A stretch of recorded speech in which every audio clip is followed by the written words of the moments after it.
Yeni Zelandiya Baş Ministri Jacinda Ardern öz dövlətinin ən çoğ soda həmrayı bolğan Xitay bilan bolğan ixtilafның barğansırı çoğayıvatqanlığını aytdı. Jacinda Ardern bu sözünü 3 may günü Yeni Zelandiyaның Auckland şəhərində ötküzülgən Xitay soda başlıqlar yığınında qılğan olub, o Xitay bilan Yeni Zelandiya arasında qılmaydigan, qılalmaydigan və qoşulmaydigan işlər barlığı, biroq bu ixtilaf ularning münasibətini belgiləməsligi kerakligini ta'kidlagan. Xitay bilan yarışışnىڭ barğansırı qiyinlىشىۋاتقانلىقىنى ta'kidlagan Ardern, biz Uyg'urlar haqidagi ağır əndişimizni oshkor o'tirib qo'ydik. Shuni e'tirof qilishimiz kerakki, Xitay bilan Yeni Zelandiya birlikka kelolmaydigan nurg'un masalalar bor degan.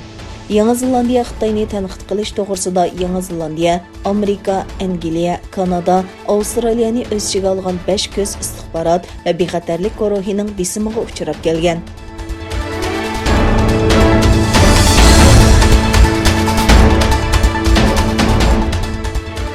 Amerika Tashqi ishlar ministri bિલન Xitoyning barg'ansiri ichiga qarta bosqinchi va sirtqi qarta tajovuzchi pozitsiyada bo'layotganligini aytdi. Amerika Tashqi ishlar ministri بિلن 2 may Amerikadagi CBS televiziya kanalining 60 minut nomli programmasining ziyoratini qabul qilib, Hong Kong va Uyg'ur masalalarining Xitoyning ichki ishi emasligini bildirdi. O Xitayning Uyg'urlarga tutgan muomalasining irqiy qirg'inchilik ekanligini ta'kidlab, biz Uyg'urlarning tug'ilish nisbatini azaytish uchun ularning tug'mas qilinganligini ko'rdik. Biz yana ularning mengasining yuyilganligini, madaniyat va urf-odatlarining rad qilinganligini, ularning faqatla Uyg'ur bo'lganligi uchun bostirish harakatlariga nishon bo'lganligini ko'rdik degan. بિلن mundaq degan: bu tartibga xiris qilgan yoki uningga buzg'unchilik qilmoqchi bo'lgan har qanday bir davlatni ko'rganimizda biz bu to'g'risida bir ish qilamiz. Biz o'rnimizdan dast turib bu sistemani qo'g'daymiz.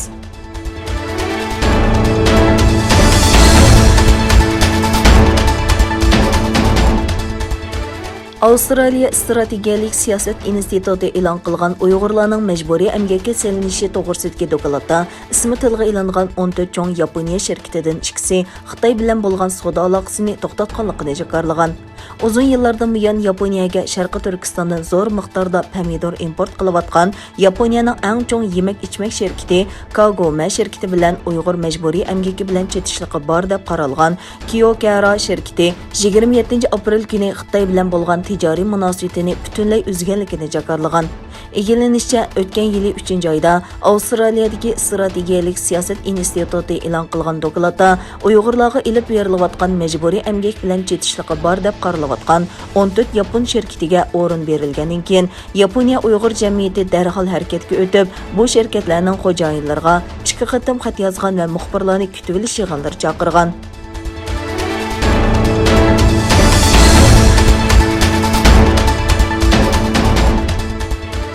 ئەنگىلىيە Tashqi ishlar ministri Dominic Raab, Rossiya va Xitoy tەhdىتىگە qarshi o'xshash qimmat qarshi bor va ko'p taraflik tuzumni qo'g'dashni xohlaydigan davlatlarga bo'lgan talab va ehtiyojning kunsari eshiyotganligini aytdi. ئەنگىلىيە Tashqi ishlar ministri Dominic Raab va Amerika davlat ishlari kotibi بિلن 7 tashqi ishlar ministrlari yig'indan ilgari ko'rishdi. Tashqi ishlar ministrligining bayonotida ikkilarning Rossiyaning davom qilayotgan muqimsizlik harakati qatorliq muhim nuqtalarni muzokara qilganligi va Sharqi Turkiston rayoni va Hong Kongdagi faoliyatlari uchun Xitoyni javobgarlikka tortish kerakligi o'tirib qo'yilgan. Yig'inda yana Afg'oniston, Eron va Efiopiyadagi yangi taraqqiyotlar muzokara qilindi.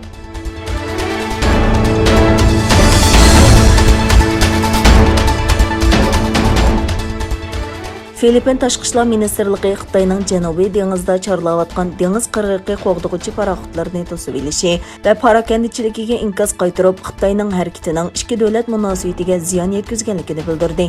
Ministrlik bayonotida Xitoy paraxodlarining Filippin dengiz qirg'iqi muhofazat atirdi qo'mondonlik shtabiga tava paraxodlarni to'silib qilishiga va Bajodi Masenlok atrofida chorlayotgan bu paraxodlarga qarshi xatarlik harakatlarni elib borganligiga norozilik bildirgan bayonotda yana Xitoyga tava paraxodlarning Filippinning dengiz tavalligidan ayrilishi kerakligi ta'kidlangan. Filippin Tashqi ishlar ministri Teodoro Locson Xitoyning harakatining ikki davlat munosabatiga ziyon yetkazganligini aytgan. Filippin mudofaa ministri, garchi biz Xitoyning harbiy kuchining bizning ko'p ilg'or ekanligini qabul qilsakmi, ammo bu bizning milliy manfaatimizni, xalqimizning izzat hurmatini qo'g'dashga to'sqinlik qilmaydi.